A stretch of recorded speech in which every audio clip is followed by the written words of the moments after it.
welcome to Let's Talk, where we just, chat, call in, and share with others the experiences we've been having with regards to COVID-19 and this coronavirus pandemic that has been, plaguing everyone. I hope you've had a good week. It's getting better, I think, at least from my end. And I hope with the experiences that we've shared, you'll be encouraged. You'll find alternative ways of doing things, and also, ways in which we can move forward. So today we've got a special guest with us today. Yes, Welcome. thank you. This is Miriam Chimanga. Yes. She is the owner of the talk show Fusing Who Am I, that has topical issues that are discussed along race and culture and history, and also she's the regional director for the Black Chamber of Commerce. Yes. Welcome again. Thank you. Thank you for having me. So I want you to ensure that you share this link with those so that you can come and hear more information. She'll be talking directly with regards to cash management for business during COVID-19. And I know people are calling from all over. Some things may not be directly applicable to you, but I'm sure there are principles that you'll share that will be beneficial to you if you own a business, or you know someone who owns a business, or even just your own, financial management as it relates to the experiences that we're having now through the COVID-19 epidemic. So Miriam, before I even start out, how has your experience been with this pandemic?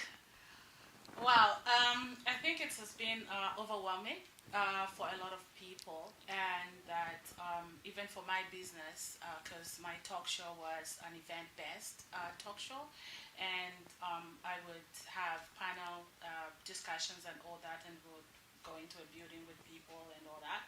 But at the moment, it's very challenging because then you don't have that touch with people. So it's to try and retract and do something different. It's been wonderful working from home, I guess, and kids at home and all that. But it's just, I think it's overwhelming for everyone. But I think we are trying to stay on course and trying to focus. To navigate through what the government is doing, what the government is telling us, and just listening to a lot of things, and just getting more knowledge about how business can leverage their own businesses out there.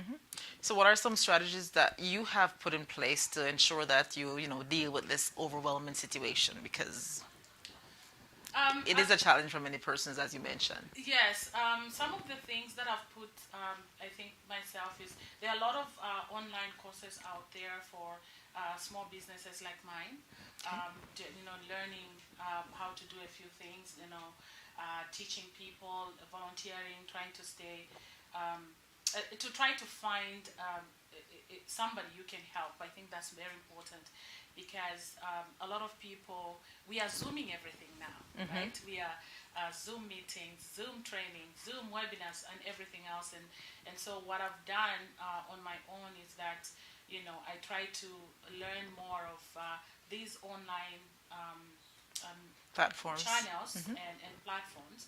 And when I learn them, and I can also impart that knowledge to seniors in the community, to my community at large. Right now, I'm also the liaison with my church as well, is just to try and teach seniors how to use Zoom, how to get in touch with people. Sometimes it's not just by phone, emails, how to quickly use your emails, and you get to your email, and sometimes we think that email, or you received the email 2 days ago, that's when you're checking.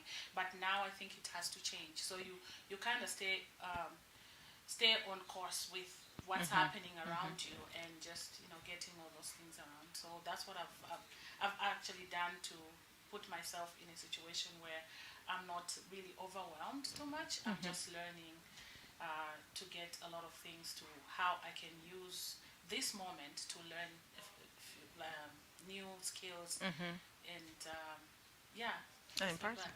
bad. And as Miriam mentioned, and welcome to those who are on the live. We see you there. Be sure to send us a chat. Let us know where you are watching from, or any questions you may have for us as we go through, or anything you want to share. Again, we also have our numbers that you can call in. Our WhatsApp number is +33 627 80 8675. Again, that's +33 627 80 8675, and you'll need to add it as a contact in WhatsApp, and then you can call us from there. But again, we're talking to Miriam Chimanga. She's the owner of Fusing Who Am I, the TV program, and also she's a regional director for the Black Chamber of Commerce. And she's here to share with us some information with regards to, businesses and cash management during this COVID crisis. So Miriam was just talking about her experiences that she's having, and one of the things I want to point out is that she is learning new skills, how to use the different platforms that's there, the technological tools, and not just learning it, but she's also sharing it. She's volunteering to share it to those who are older, who probably are, challenged with regards to the use of the technology. Yeah. So that's an extra motivation for why you're learning too, right? You're not Yes, just learning yes. for yourself. Yes. You're learning. You have to learn enough so you can Yeah. share it with someone else. Exactly. And volunteering, as we've been talking about in the program, helping others is a way of helping yourself, right? Yeah. So instead of just looking at everything and feeling so overwhelmed, or wallowing in self-pity as it is sometimes, poor me, when you step outside and help someone else, you realize, what, I am really blessed, and I've got so much to be thankful for, and Yeah. so much to give. Exactly. So Exactly. Yeah. that's been good.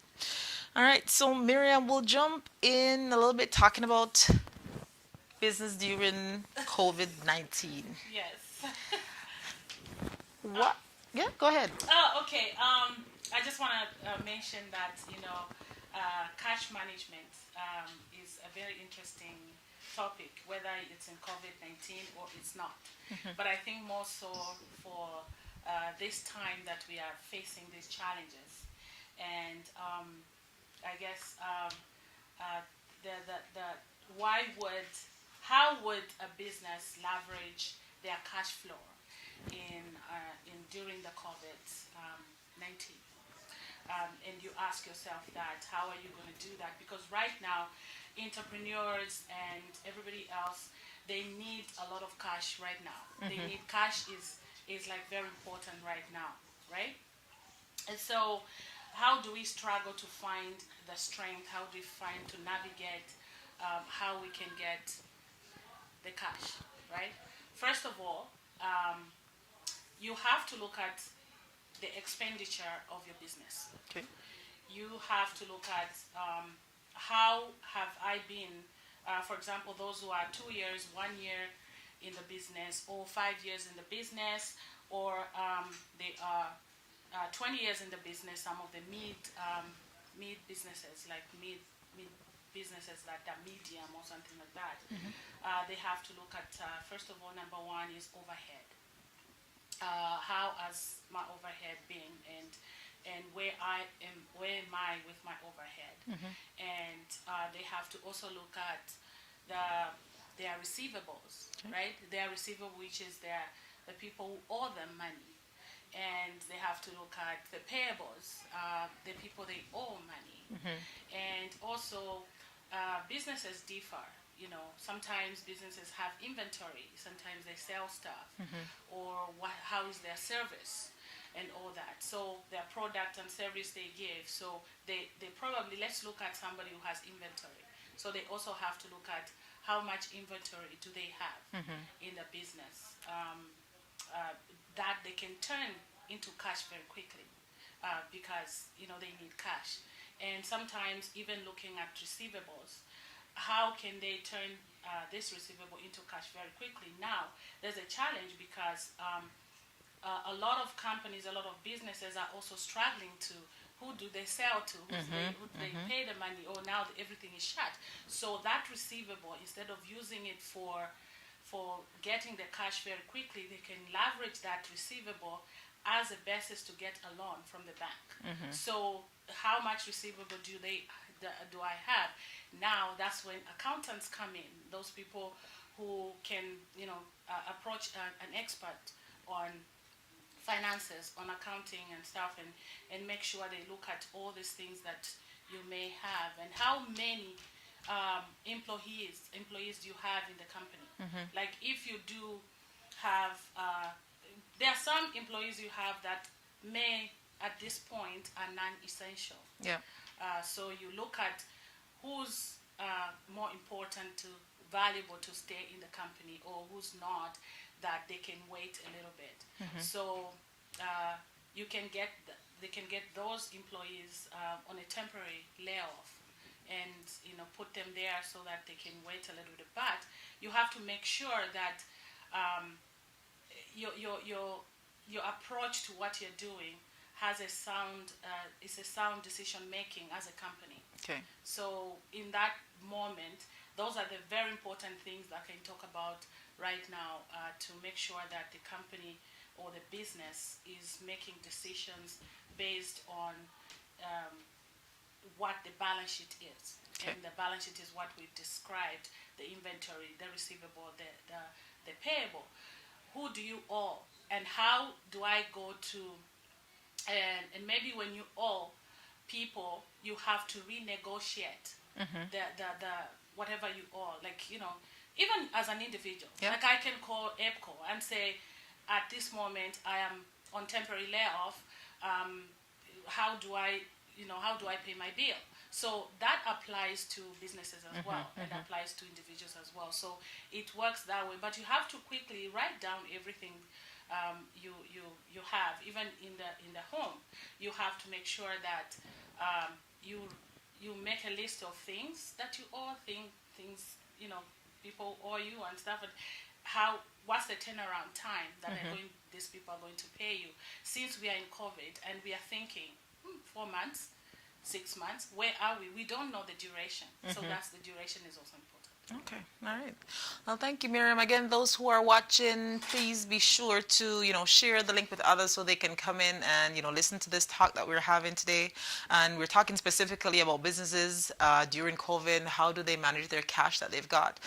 Miriam's talking, what businesses should do, as in having their inventory, knowing their receivables and their payables, being able to structure things so they can know, who do we keep, who do we lay off if we need to, and how do we ensure that we've got cash on hand to deal with the business, or to keep it afloat as things are going on. And then she's also referring about at your home. Yes. What do you do if you can't, you can't make the bills, you've been laid off, or the spouse is earning less, because there's less hours there? How are ways that you're able to have that business still going, or your house still functioning? Yes. All right, Quentin, we've got Quentin who is on the line saying hi. He's watching from Edmonton. Welcome, Quentin. Hope you're enjoying the program. Be sure to share the program, share the live, and for those who are on, let's know where you are watching from. We'd like to say hello to you and see how things are doing on your side. Yes. All right, so Miriam, I'm gonna ask something. So as you mentioned that about the home, and for many persons here, they may not have a business.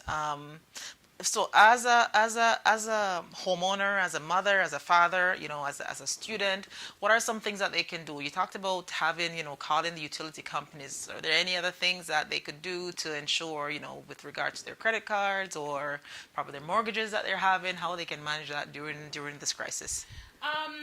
Good question, because I think we talk more of businesses and then we forget people at home. I think that what they can do right now is that if you have a mortgage, you have to call your bank. And depending on the situation, because again, when you call the bank, the bank has given, there's an avenue of us who own homes or whatever, we can actually defer payments. But by deferring this, we have to understand that when you defer the payments, your premium is added back to your premium is added back to your mortgage. So you have, let's say, 250 that you're owing the bank through your mortgage. But then when you defer, you will find that 250 still over there, and probably plus interest. So you will still pay that, but it will give you a little bit of breathing space for you to actually think about or see how things are going to go. And the bank is giving like 6 months time for you to actually just wait until this COVID is, I don't know, this storm passes or whatever will happen to you. Good point to make there, Miriam. I'm just gonna pause to welcome Don while I'm watching from Jamaica. That's my mommy. Hi, mommy. We also have Anne Marie Levine watching from Jamaica. Enjoy the program and getting real advice. So be sure, Anne Marie, we appreciate that you shared with other people too, so they can, appreciate or even share the word on Yes. and learn from this. Yeah. But you mentioned something very important, Miriam, with mortgage deferrals, wherever you are, whether it's Jamaica that you're calling from or Edmonton, Yes. mortgage deferrals does not mean that you won't have to pay that money, You right? will pay, yeah. It means that you still have to pay. It's deferred, Yes, so it's you'll have a little more cash on hand. Yes, But rest assured that whether it's a 6 months or a 3 months that you get, if Yeah. you're eligible for that, then that amount will be due plus Yes. whatever interest that they'll be, They'll adding add to to that it, for yeah. that period of time. Yeah, So yeah. it gives you some breathing space, but no, you'll still have the responsibility to pay that to mortgage pay- at the to end pay of that it. mortgage, And yes. that will go to if it's car payments or other loans that you've got and you've Yeah. got a deferral. Yeah. It still means you'll still have to pony up the money Yeah. maybe at a later time, Yeah. but just keep that in mind that while you have some cash on hand, but just take it if you really need it. Yes, and what I would suggest to people is that when you have a chance of deferring a mortgage, I think that if you still have a job or your hours have been reduced or whatever it is, your situation, if you still have a job or you have the stimulus package, which we are going to talk about very quickly here, is that when you have that money, it's important for you to try and keep at least 50-75% of that mortgage payment that you pay every month, to put it aside. Use up something to pay. Don't defer everything. If you have the mortgage, if you have the car loan or whatever, don't defer everything, because people will go to let me defer everything. Then you're really putting yourself in a hole. So what you can do is just defer the mortgage, maybe if you have to. If you don't have to, just leave it that way, because it's the same thing that you're going. But if you have to, at least 75% of the mortgage payment, put it aside until that 3 months is done. Like you want to see how this COVID is going to go. So you have to make sure. And I think what the government and the banks have done is to give us a breathing space, give us that, because people are overwhelmed, they don't know what's going on. At least to have that cash gives us some some Little cushion. security to Yeah, say in case some something, cushion. yeah. Yeah, some cushion to say, you know what, I can do this, and I can make things work, and you feel good. I think money makes us feel good. So you kind of put it aside and all that. So that's my suggestion, because you don't want to because anyway, we don't have anywhere to spend. Shops are closed. And don't go online and start shopping. Just leave it there, and maybe after 3-4 months we'll know where this is going, and we can probably pay it back. Yeah. Just put it back to your mortgage, and that's it. So that way you're okay. So She mentioned shops are closed, and interesting that we saw someone else that's Yeo's watching from Edmonton. Welcome, Yeo. Hope you're enjoying the program too, and hope that you're sharing it too with others so they can come and learn and chat with us. Again, you can still call in with the number that's there on WhatsApp. If you've got a question, call in. We'll be sure to answer it or try as best as we can to get that answer for you. But as Miriam was talking about, deferring, if you're using that option to defer that mortgage or that car payment or your utility bills, put it aside. Don't defer it and go spending online shopping. I saw an article this week that online shopping has dropped 50% since this COVID-19. Yeah. And credit card spending has dropped 60%. So people are pulling back on just buying the essentials. So if you've got the option to defer, don't blow it on non-essential. You're making sure you've got food in case of an emergency, your family's taken care of. But in the same breath, you want to make sure, you're fiscally responsible so that, when this passes over, then you'll have the funds and you won't be worse off, taking that deferral than having paid the money at that time.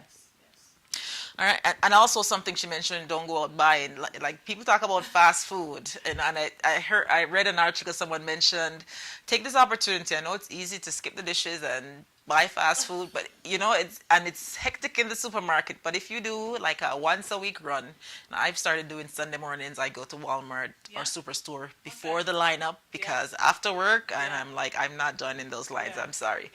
So I get it then. So it's a one time. I go in before the crowd. I don't Yeah. have to join a line. Yeah. So you get the food and it stretches for the time, and you ensure you use everything that's in the fridge and in the the Wow. cupboard.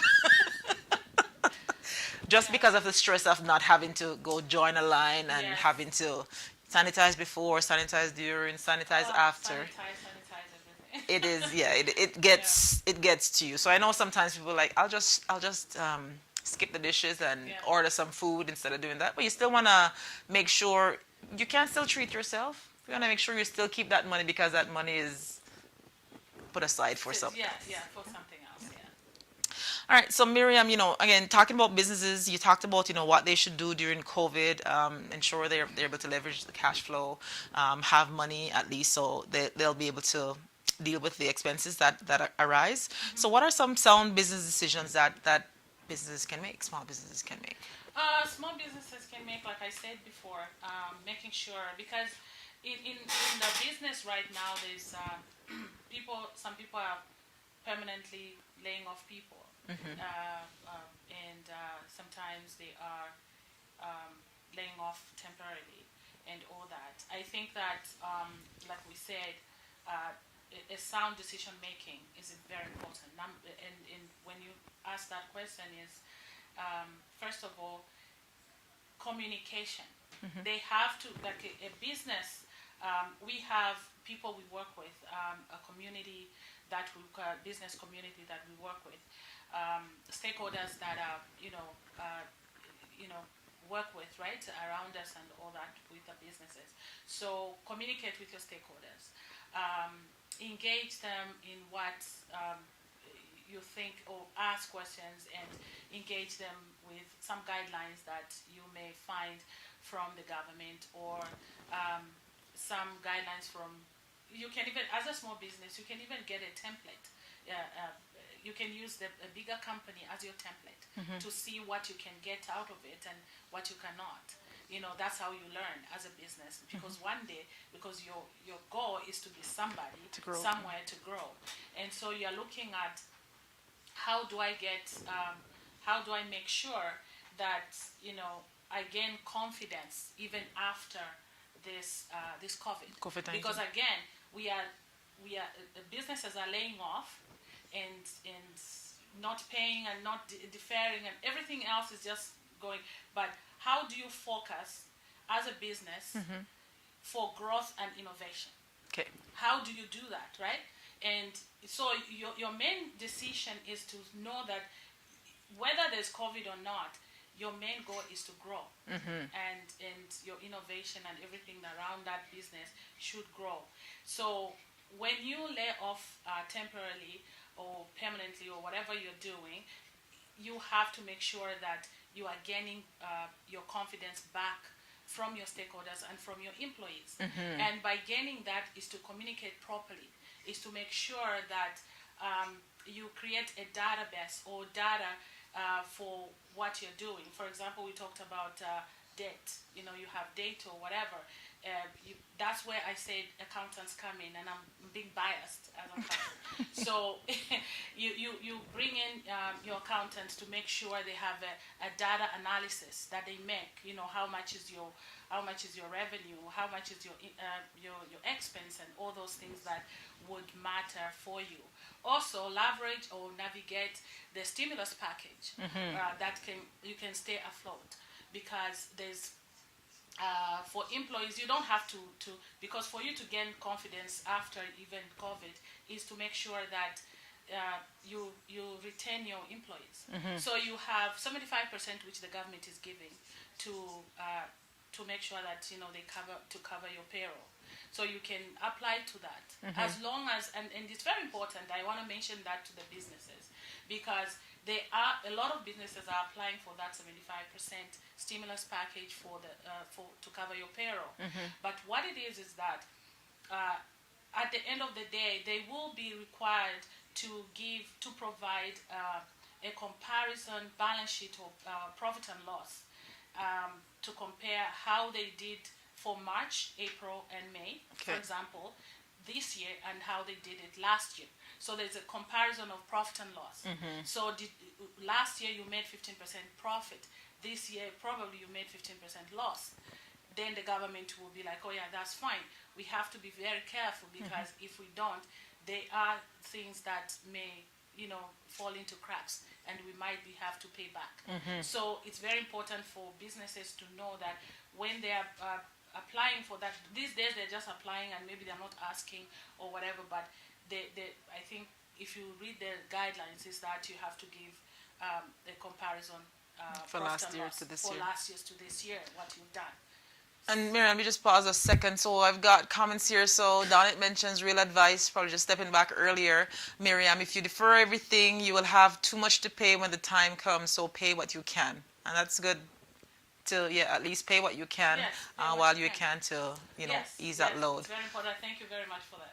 And then Anne Marie mentioned, yes, the only all essentials are necessary now. And that, it's it's interesting how we've learned what our essentials are. And Yes.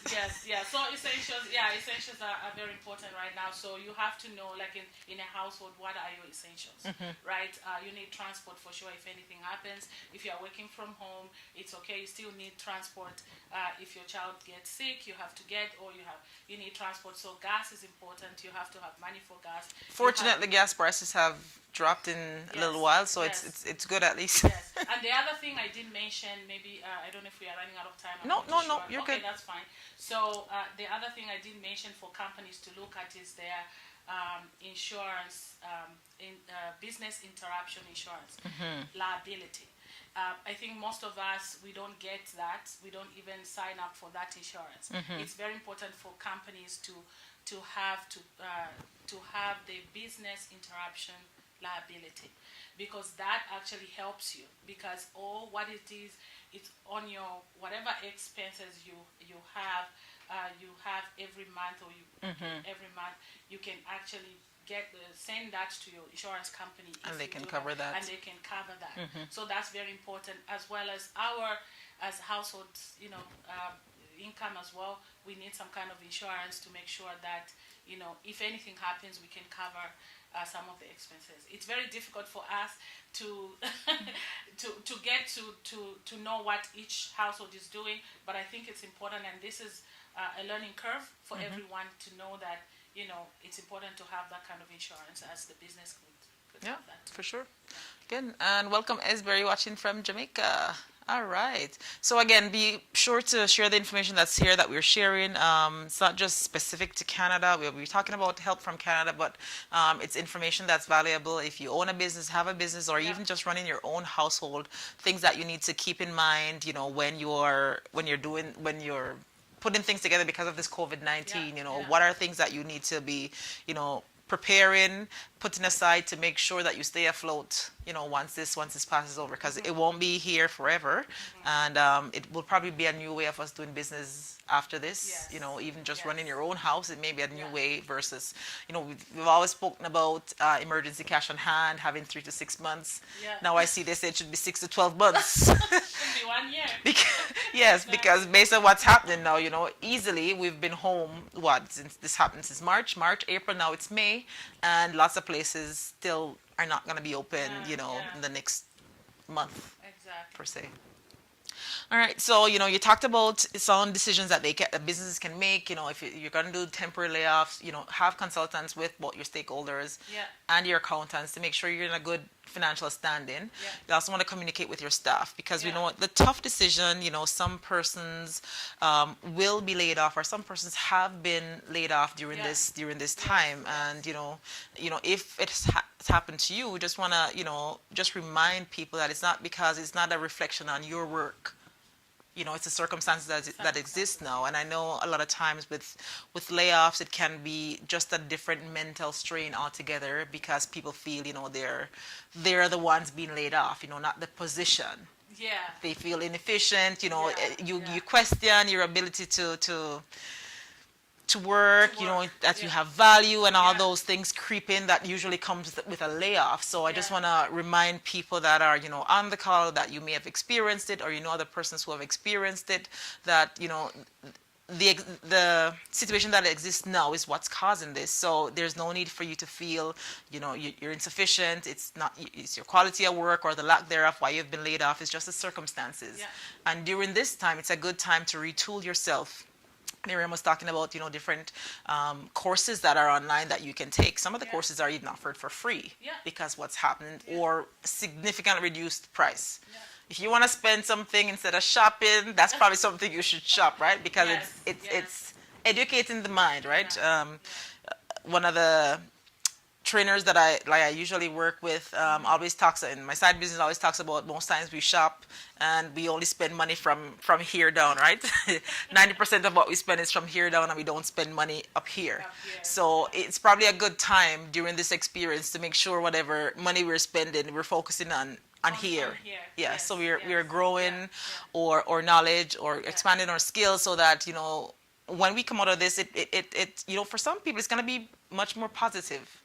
And as you talk about business with innovation and technology, we've seen lots of companies, distilleries that have been changing, what they manufacture to make sure they've got hand sanitizers, for Yes. example. Lots of companies have done that, or they've started sewing masks or gowns. Yeah, yeah. They've started making ventilators Yes. instead of doing car parts. So, when something happens, sometimes it forces us to change, to adapt, to do Yeah. better. Yes. And I think if more and more we look for the positive things that we can do or the changes that we can make because of this, even though it forces us to, but a good thing can come from this pandemic.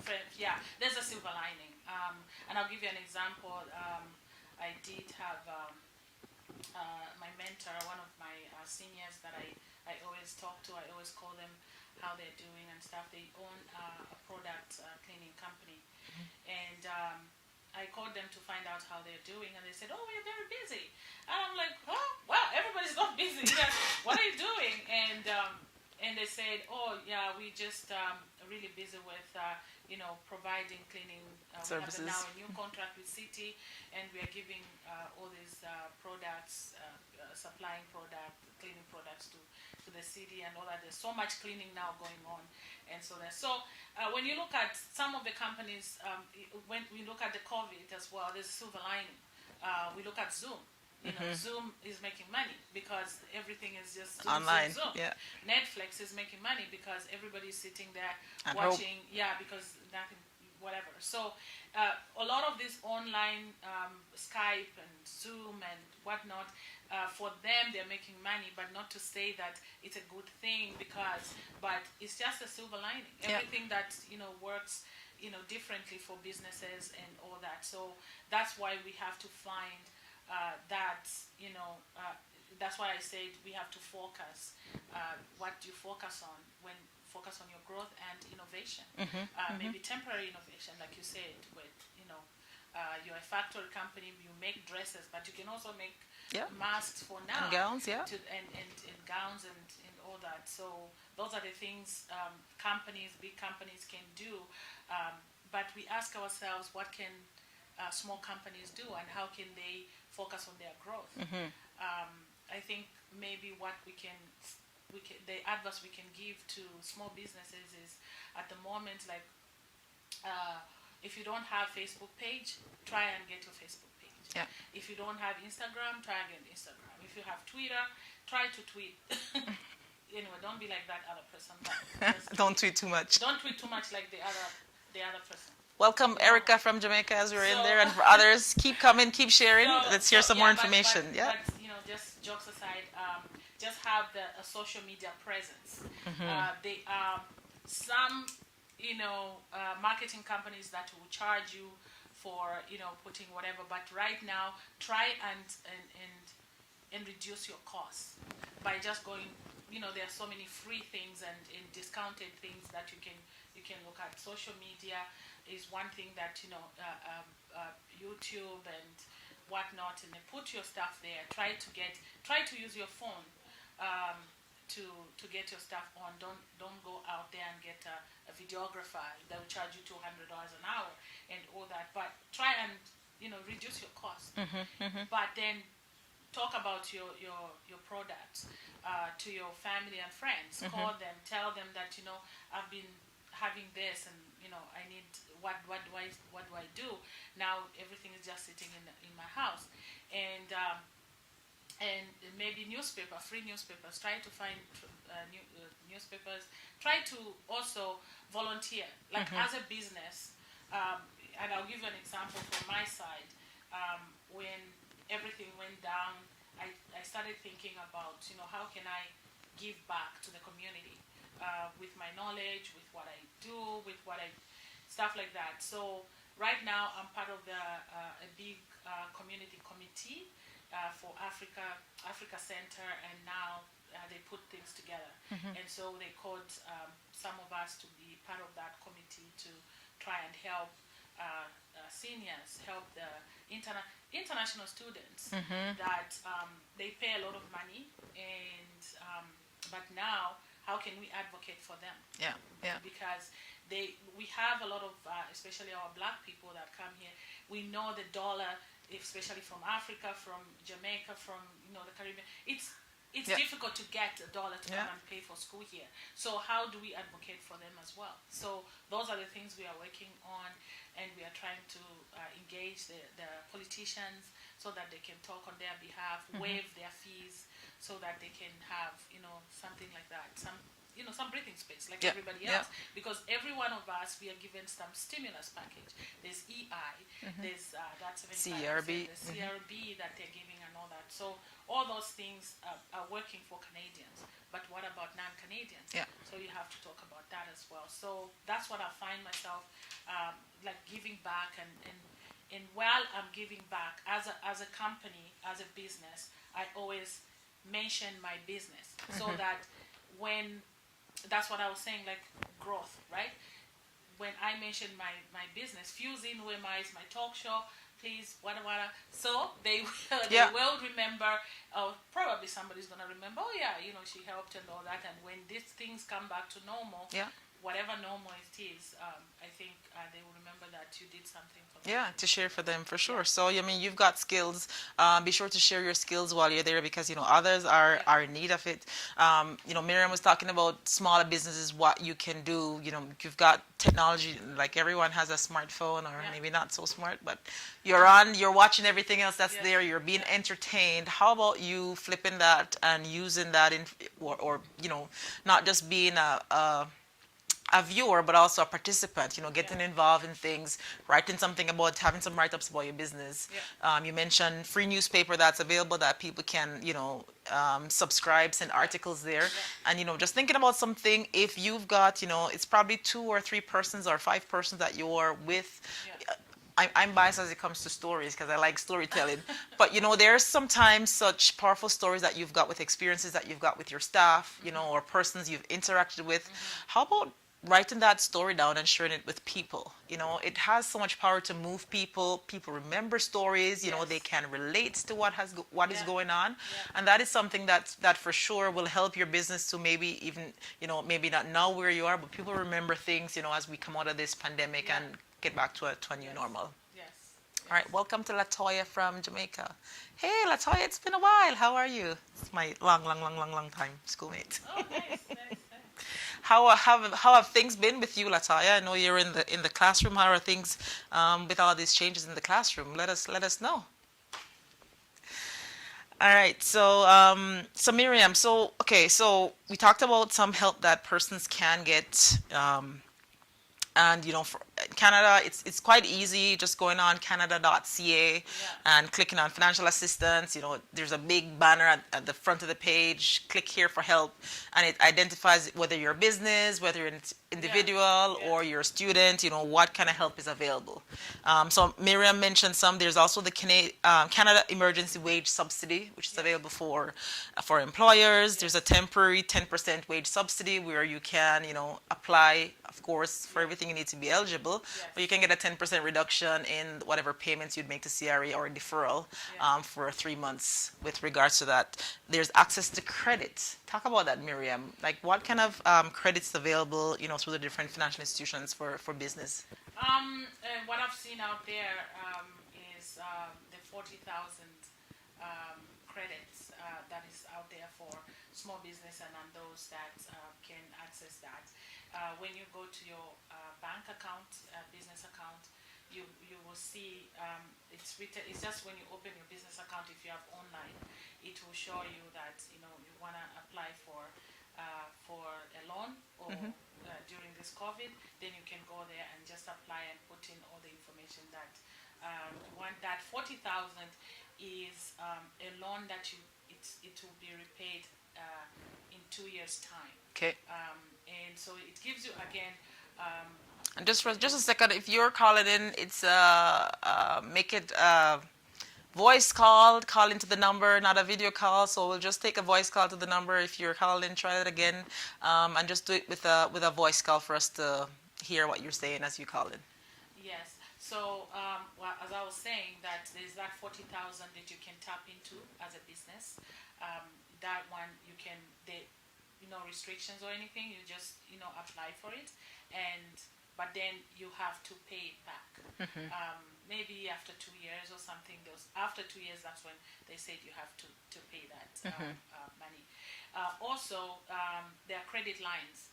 The bank, which people are like, because the 40,000 is coming straight from the government, which is good. People are tapping into that. But also the banks, they have their own credit lines that they've opened up. You can apply for a credit line up to 50,000 to cover your whatever expenses you may have. Those are the ones that I know. And also there are so many grants that are there to kind of, the government is opening up. I don't know if they've opened up already, because last week they just opened up the CERB and people were applying to that. The other thing I wanted to talk about is that when you are going to apply for credit, in case you want to say, let me apply for a credit line. A credit line is a loan, right? Or again, look at your expenditure, look at your income, look at what your balance sheet is, how much of your balance sheet can you turn into a cash, into liquid cash and all that, and make sure that you cut down if the business is, you travel, you do this, you do what. During COVID, of course, there's no traveling. I think some people are traveling maybe by road or whatever to do business, but at least try to reduce those things so that you can get some cash into it, and also just leverage what the government is giving so that you can be able to have some cash into your some cash flow. Cash in hand. Yeah. Okay. Yeah. All right. So Latoya mentioned I'm good. So it has been challenging, but we have to be creative in delivering education by providing school online, which is a new normal now. That's for sure. I know It's a new normal. challenge with the classroom and Yeah. before it's online, you can choose to do online learning or not, but now Yeah. everyone has been thrust into online learning, and, Yeah. and probably even Latoya, what are some of the challenges with regards to payment of fees? I know that's something that they mentioned. So do I still pay my fees? I'm not working as a parent. How is the school going to survive and manage everything that's there, manage the cash flow? Because there isn't, if cash isn't coming in, persons are paying for the semester, cash isn't coming in. How are you going to survive? Because your teachers are still at home and teaching. But what's the value for money? Because now the parents are saying, but my child is at home. But is the school, because again it's different. So like every school is different. So is this school a private government school or a private school? So if it's a private school, again the school is operating as a corporate, as a business. As a business. So again we talk about the business, the principal of the school and all these stakeholders sit down probably just and make sure that they look at what are the receivables, like for example, how many kids have not paid, for school, how many kids have paid, and how much is the school owing, and all that. And also, I think the schools, like, just for my own opinion, I would say that they would tap into a lot of what the government would give. Um, the government, some, like Ontario government, just gave all the kids, what's this, Tablets. tablets, and I think, what was that they gave? Was it just tablets or iPads or whatever they gave them? They gave them so that they can be able to do online. So tap into that instead of the school going to purchase or going to do that. The government is already doing so much, but it's how what I think the schools or the businesses should have somebody who's getting information, making sure that information is getting to the school, is getting to the parents. Parents can go on and apply on their own and stuff like that. But it's very challenging. I understand for private schools. It's a very very challenging time for them right now because how do they tap into this thing? And also, I did have a meeting recently with a lot of people all over Africa on Zoom. Zoom is very good. So we were talking about how governments in other countries, like developing countries, how can they treat this COVID? How do they provide enough enough comfort or something like that to their citizens? Yeah. Where there's no stimulus package. That's where the problem is. So every country is different. In some countries, celebrities have come together. They are giving their 10% to whatever, and so the government is using the GDP, leverage to give like maybe a 10% of that to give to each citizen. Sometimes some governments there's nothing.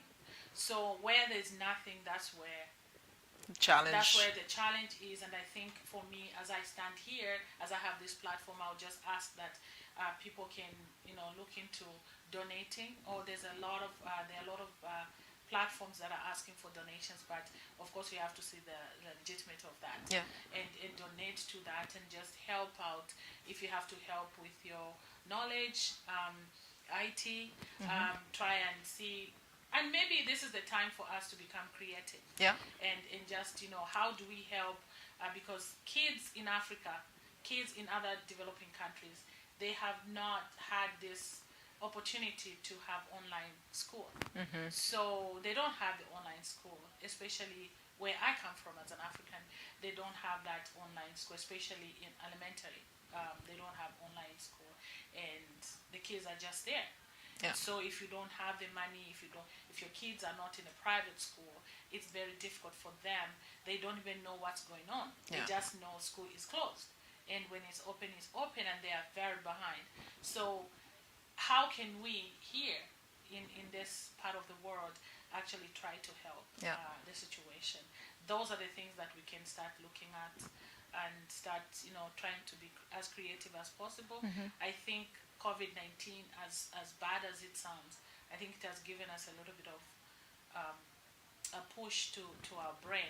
Yeah. Because the brain God has given us, we can function very well. We can do a lot of things with our brain, but sometimes we refuse to do it because we get lazy. Yes. You get lazy. Yes. And even, as you mentioned, innovative ways. I remember years ago, back home in Jamaica, what we used to have is in one of the papers, they used to have a corner. I can't remember the name of it, just slipped me.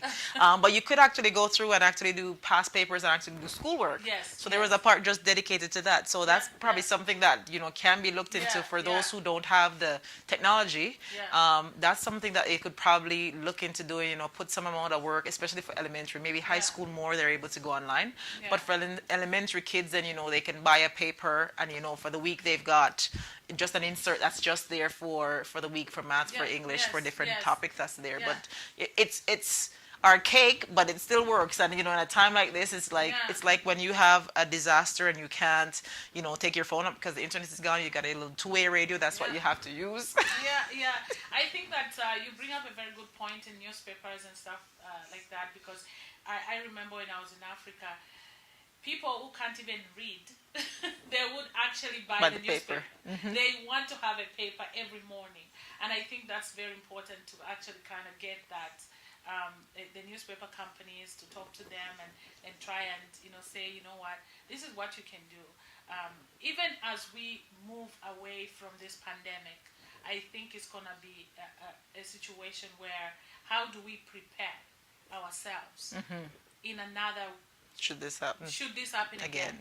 right? So I think that this pandemic is preparing us for other pandemics that we don't know are they going to come. So how do we prepare ourselves? So those are the things, and I think starting with, like, we go back to finances, starting with us making sure that we know how to look after our finances, and that's important, whether it's household or whether it's business. How do we look at, because again, even if I'm a business owner, just laying off people is just not, like, you Yeah. can lay off people, but then your business won't be growing, because people who knew what they what they could do in the business and make your business be better are no longer there. Yeah. So now you start having this turnover. You employ, you hire, you fire, and all that. So But then there's no loyalty there's because no of how loyalty you've because dealt how, with. yeah. So it's important also to have that kind of balance of how do we do it.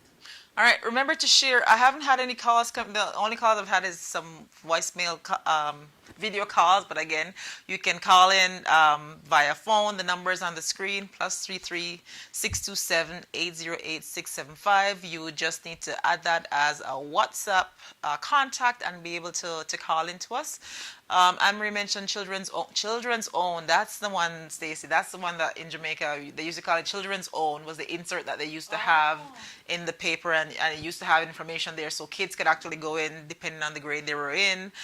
So various activities from kindergarten, and it's very affordable. So that's maybe something, even for that discussion you're having in Africa. That's something that they can think about doing, or revisiting. Yes, It's probably something yeah. they visited before, Yeah. but they've forgotten about it. Yeah, But as they say, yeah. what goes around comes around, and that will help Yeah. to at least have keep playing, Yeah. or saying it's time. It's the same thing as if you've got a mortgage deferral, and as if, okay, so I don't have any mortgage for 3 months or 6 months. You still have it. You still have it. So if Yeah. kids are like, school is off, I'm doing nothing for 3 months, but they'll still have to catch up, Yeah. still have to do exams, still Yeah. have to move on to another grade. So, keeping their mind active is something you want to do in a time like that. Yeah. Remember to share as let's see what time it is that's here. 6:01. We're winding down. I'm talking a lot about businesses today. I think people are listening more than calling in. But again, if you've got questions with regards to business and cash management during this COVID crisis, or even just your own story that you want to share, be sure to call in and share with us. We'd love to hear from you. Let us know what's happening in your side of the world. Again, if you are on the chat, you haven't told us where you're from yet, please give a shout out. Let us know where you're from, where you're listening from, and how things are, and how are you managing, whether it's your business or your own families, how are you managing with regards to this pandemic? So, Miriam, what will this crisis mean to businesses in the future? We've touched on it a little, but, I think going forward. Yeah, I think we've talked too much, so we went into that already. But I can just emphasize again that in future, like we actually talked about how do we prepare ourselves for another pandemic. Is businesses, I think that one important thing the business, and I've learned a lot here in North America, when people have businesses, the first thing they do is to engage a bookkeeper. Okay. And whether it's a bookkeeper or it's an accountant, accountants can be expensive. Engage a bookkeeper. Put your books in order, because that's very important. We see what's happening now with all these applications, and you're providing information to CRA, doing, because you've been doing your taxes, you've been doing this and whatever, so you are able to just go into your My Business and apply. I sometimes have clients that have come to me and they've asked me to just, in this pandemic, oh, can you do my account? Okay.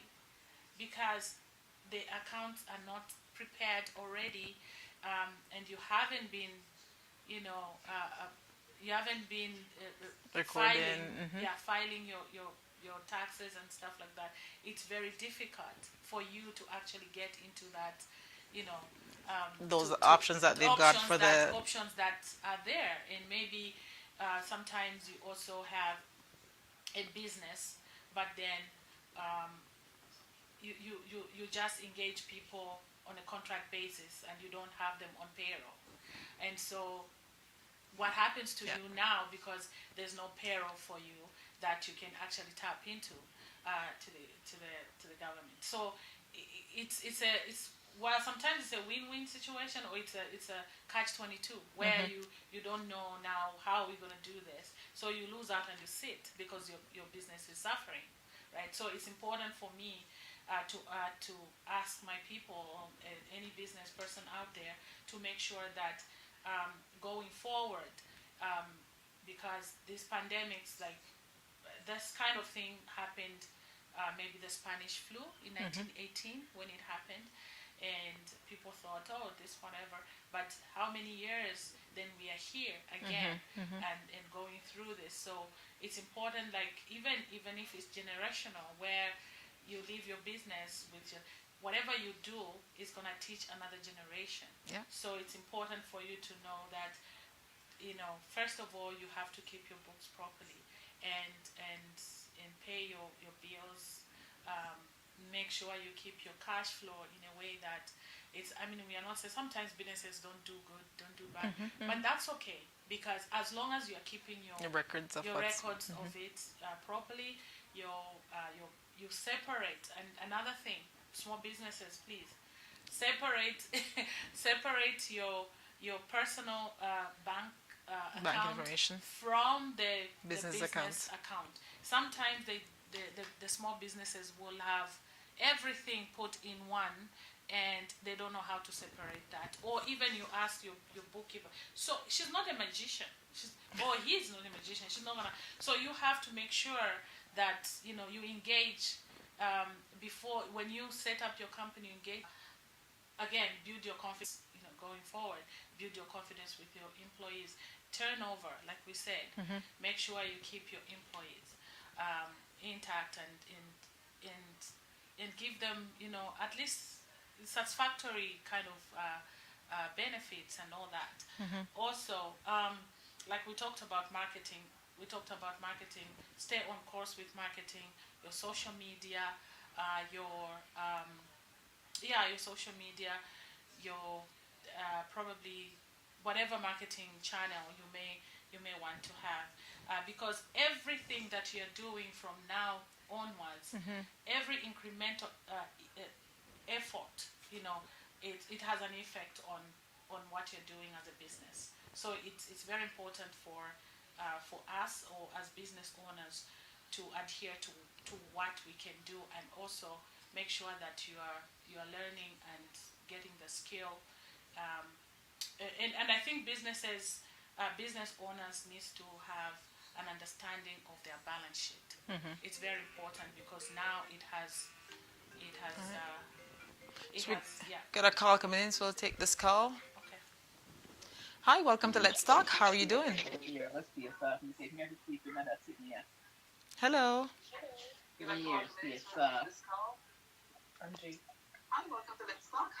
I'm hearing myself in the background, so if you can turn down and. Hello, good afternoon. Good afternoon. How are you doing? I am fine. Okay, How are what's you your doing name today? and where are you calling from?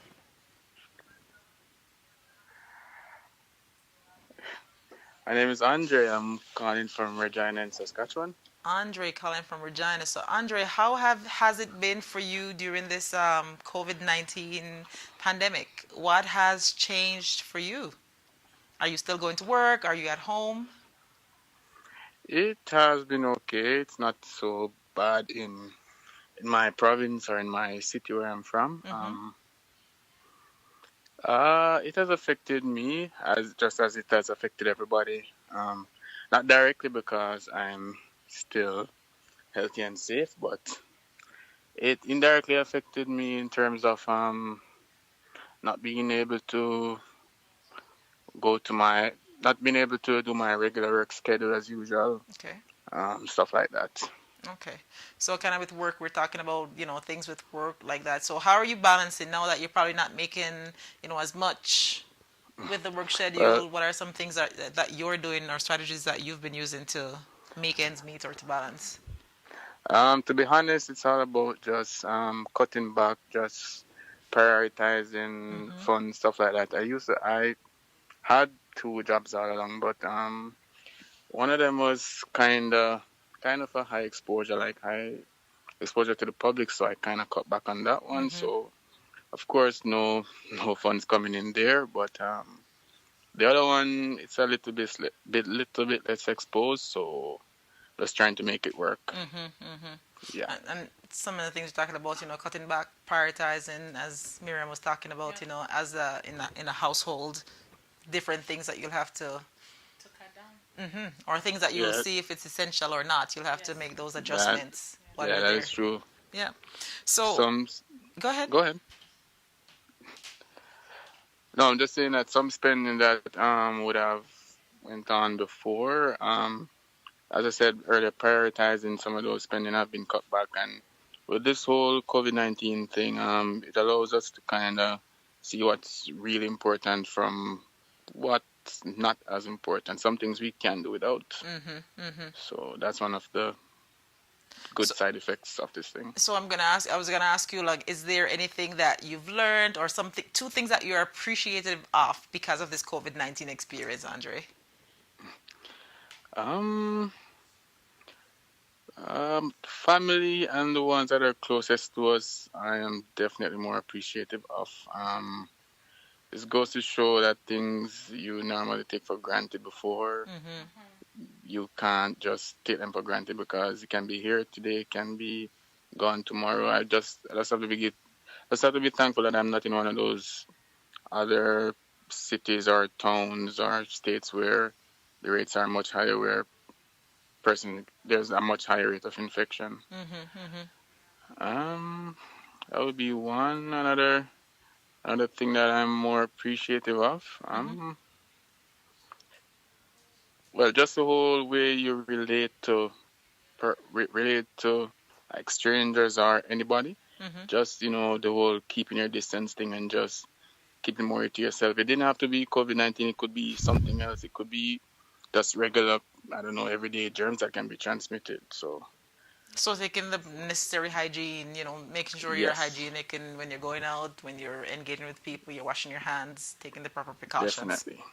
For sure. Yeah, Well, thank you, Andre. Be sure to share this information on, share, like, comment. Let us know what you've been thinking. I've got some more comments on the screen. Donnet mentioned it's in the Flair, in the Gleaner, but Flair is online now. hmm So again, for people that, access certain articles, it may be online because lots of newspapers have gone online. Esbury mentioned as Anne-Marie said, we have been using the Children's Zone, which has been a combination of activities for kindergarten up to grade 6. So Esberry and Anne-Marie, they both teach in a kindergarten setting, basic school setting. So Okay. of course, so that's what they've been leveraging there to ensure that the kids are still, and I know for some of them too, it's also WhatsApp calling, to having the parents on WhatsApp talking with them to see what's happening.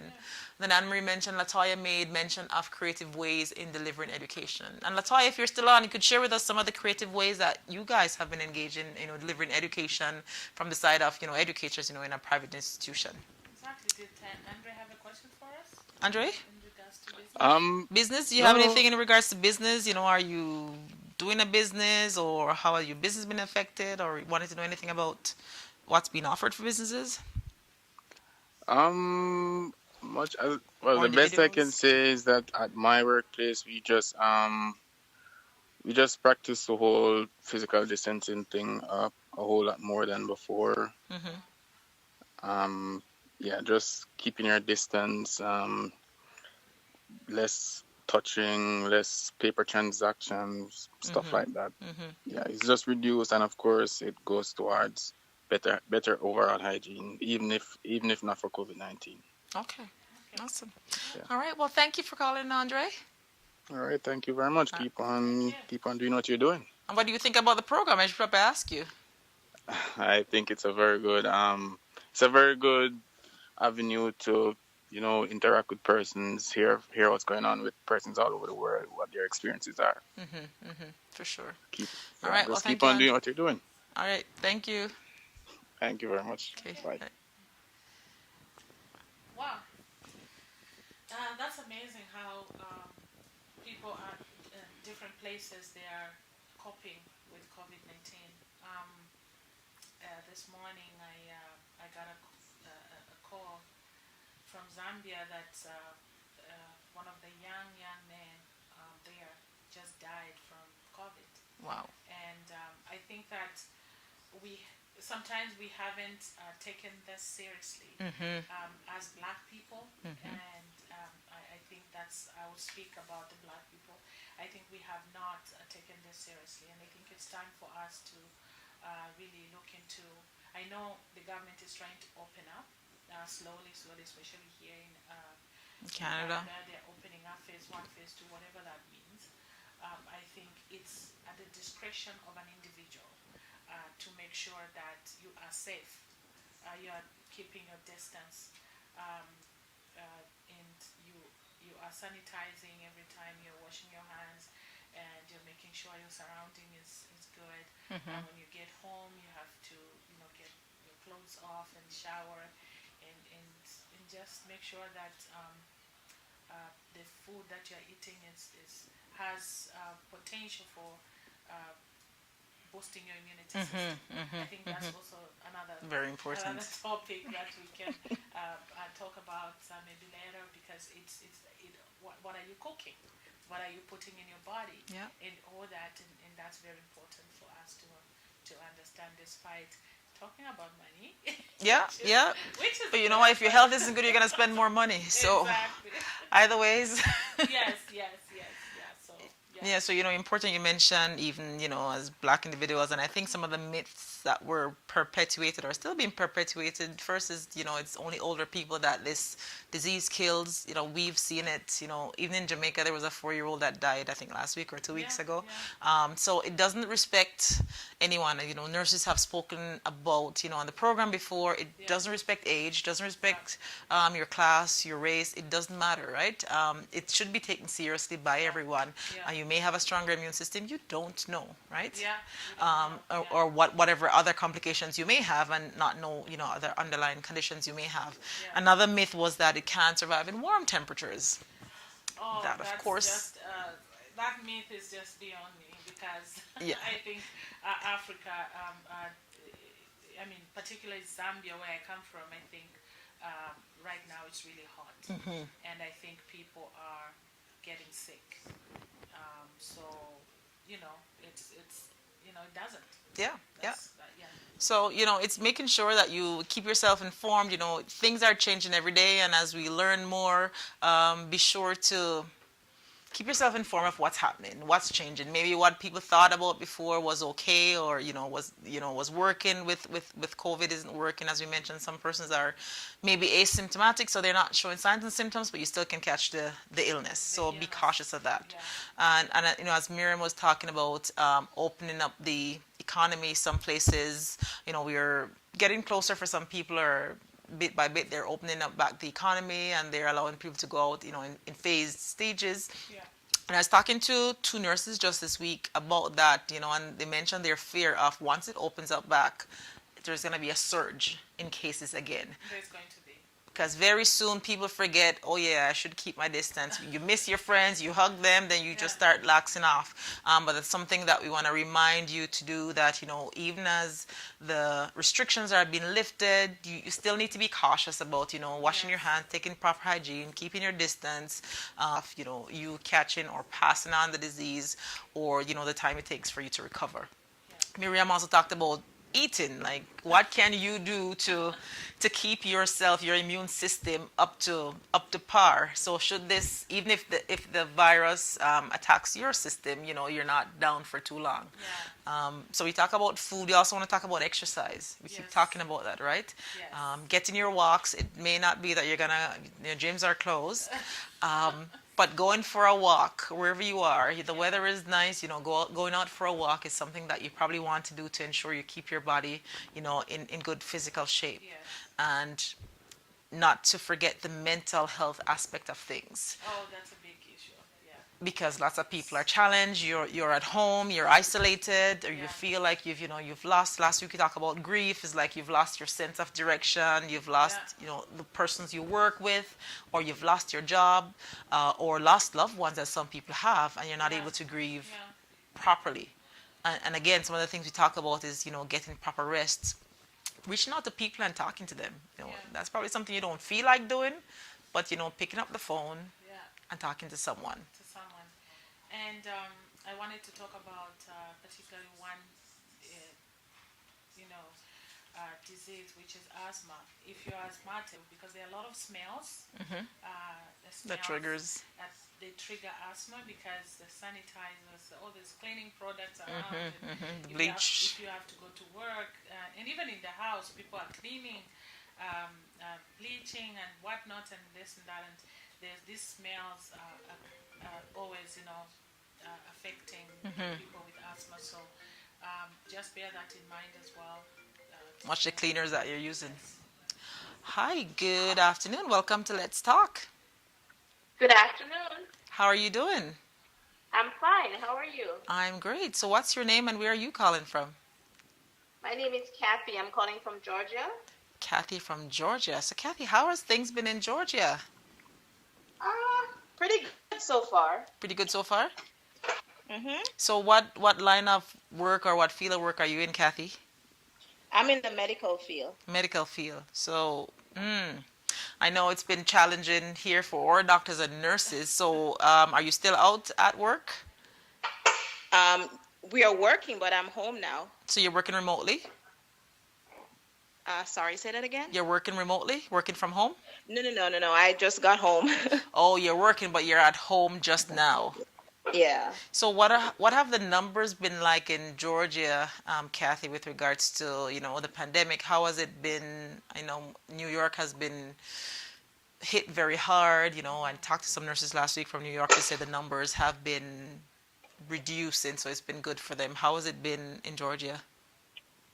Specifically, I can't tell you what the numbers are in terms of each hospital, Mm-hmm. but I can tell you that there's been a decrease Oh, nice. in the amount of admissions that we're having. Mm-hmm.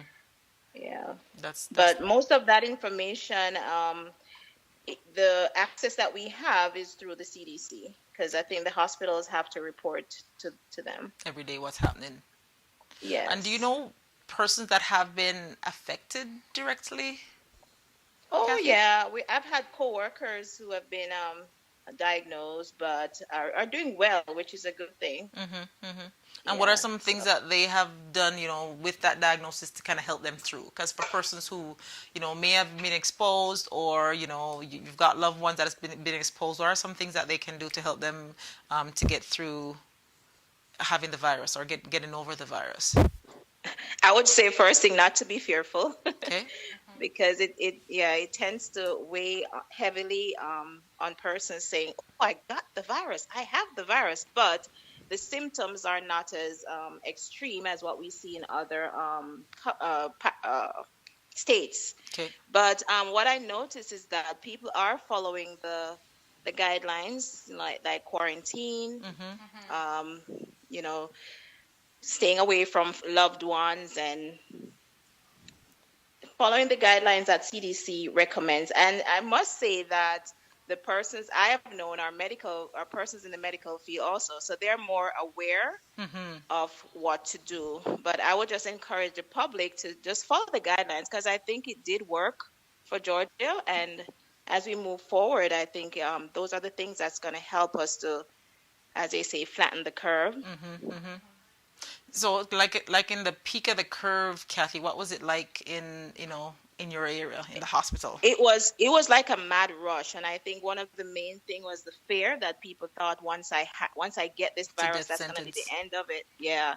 So at the peak of it, both patients, family members were mostly affected because they couldn't come to see their loved ones, I think that impacted negatively on the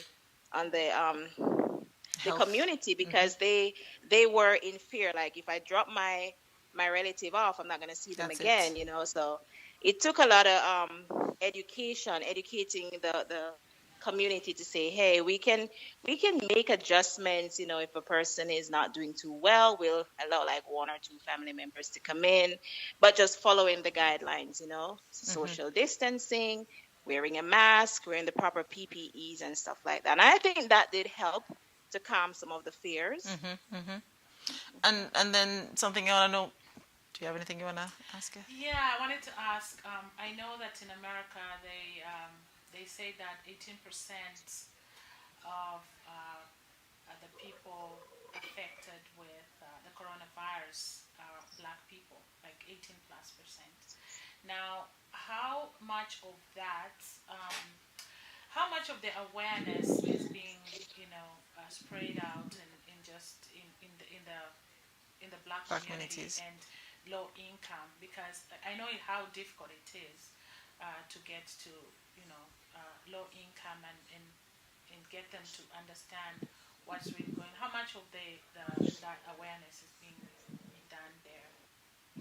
Are you asking how are they adhering to the guidelines? Yes, maybe that's the yeah. The question to ask. Okay, first of all, I cannot speak on the numbers, but from what we're seeing, I don't think it has to do with like skin color, because we see people from every race, nation, culture Okay. that comes in. So I don't know the specific numbers as to the percentage, but I think what we have been seeing is that the media has been putting out the information for everyone to see. And what I saw is that communities, whether the the communities that has mostly blacks or the communities that have different cultures, I saw that everyone was adhering to those guidelines. It wasn't like some people were hearing and some weren't. I think the information got around to every community in a way that everyone could understand. And I did see that people were adhering to those guidelines. So, in terms of numbers of blacks being more affected, I can't tell you a percentage, but I can tell you that I'm not seeing one said more than the other, because it's a mixture right across. Okay. Okay, Okay. Where you've been, it's a mixture, not it's a mixture. Yeah. not to say there's one race more Yeah, than the not other to that's say been it's more affected. male than female or more blacks than Hispanics than whites. No, I didn't see that. So Do you see it across socioeconomic status, if you're able to see that yes, piece? definitely, we did see that also. I tell you, this virus did not it did not have any prejudice to any race, Any color, or person, creed. yeah, yeah. What's been there for Quite sure? interesting. Quite interesting, and I just commend you for coming on this line and just speaking about it, because getting this information from a medical personnel from the states as well, because we are in Canada and we see numbers growing. I think yesterday it was 57 plus thousand people that have died in the U.S. And it's overwhelming for us as well. I know Canada, we have like 5 to 6 thousand people People. that have died. But if you look at the numbers too, right? Yeah, Your if you numbers, look at the numbers percentage, too, because we're 30, we are 37 million. We are 33 million. Yeah, and And US they is. are 3330 or 335 or something like that million. So it's kind of those other numbers. But we just hope for me, like, I just want you to be safe. Okay, thank you. And we're trying to be safe. And I would just encourage everyone to just follow the guidelines. And as we move forward, even when it subsides, just to still be safe in terms of social distancing, hand washing, and hopefully, because they're talking about another wave coming. So if we practice these guidelines, then we can better protect ourselves for the future. And then, Kathy, just even as we wrap up, just one more question for you, because I know it's been a lot with frontline workers, and in my opinion, it's going to be a lot of challenges for you guys going forward because of just, what you've experienced, kind of like war-like situations with everything that was happening, people dying or getting sick or just being all that anxiety and, that's been going on, and depression. Like, how have you been guarding your mental health during this time, and kind of what advice would you give for other frontline workers who are probably seeing this and experience, this new event or This new taking place? pandemic. Yeah, for me, I try to stay safe. I mean, this is not new for us in terms of being around patients and persons who have situations where we have to protect ourselves. But in a pandemic like this, where you don't know where it is and you're encountering more patients, Yeah. this is what we're called to do. So we have to protect ourselves so we can protect the public. So we definitely try to adhere to the guidelines. We've made multiple changes. We've made a lot of changes within the facility just to make sure we're safe for the patients. So, and then personally also, we pray. we have co- we have formed a group right now that is like a prayer chain, and we do encouragements in terms of sending out messages and little notes here and there, and people are very receptive to it. And even within the hospital, you'll have notes being put up and signs being put out just encouraging the public, hey, we're still here for you. Be for us as we're for you, like staying inside, adhering to the guidelines so we can be safe for the public too. Awesome. Well, thank you, Kathy, for calling in. Keep keeping safe, and thank you for the help that you've been giving to those in Georgia. Thank you. Thank you, and good luck with your show. Thank Very you. interesting. All right. Thank you. All right. Bye bye. All right. Bye. All right. So if there's no one else, we're just gonna be winding up. Miriam, final thoughts as we wind up for today. Anything else you wanna just kind of wrap up what we talked about today? To those we've got online who've been watching from different parts of the world. Again, welcome. Thank you for watching. I hope that you'll share this information. If you found it valuable, I'm sure others will find it valuable too. Yes. So yes. final thoughts, Miriam. Final thoughts. First of all, I just want to mention that coming from the Black Chamber of Commerce, speaking on behalf of Black Chamber of Commerce, is an organization that helps Black businesses to thrive in a lot of issues around a business even before COVID. And now that this is COVID pandemic, we are trying to make sure that businesses know where to get what and the information, financial loans, grants, anything, support from the government, and all that. Also, I am, like she said, I am the host of Fusing Who Am I talk show, and you can follow me on social media. Instagram, Facebook, YouTube. I have also the prayer wave, like that nurse I was talking about, and we do have a prayer wave on YouTube that was done by little kids, and it's quite interesting. People can look into that as well. Just my final thoughts about businesses. Again, I just want to emphasize that. Try and get an expert on finances.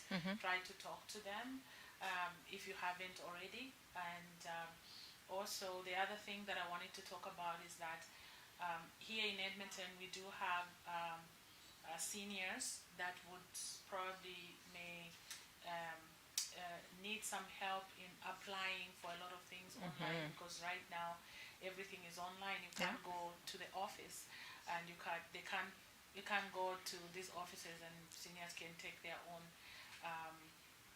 ID to go there, but you have to help them to get into their My account.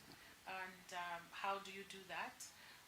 Because that's invading their privacy. So if you know seniors and they have close relatives that can help them, then they can be helped to make sure that they apply for these this stimulus package and all that. So please make sure that you do help uh, your um, your seniors in the community, because those are the vulnerable people that we do have. And for businesses, you can reach me on 780-720-1085 if you have any questions other than what we've discussed. So thank you so much for having me. I really appreciate it.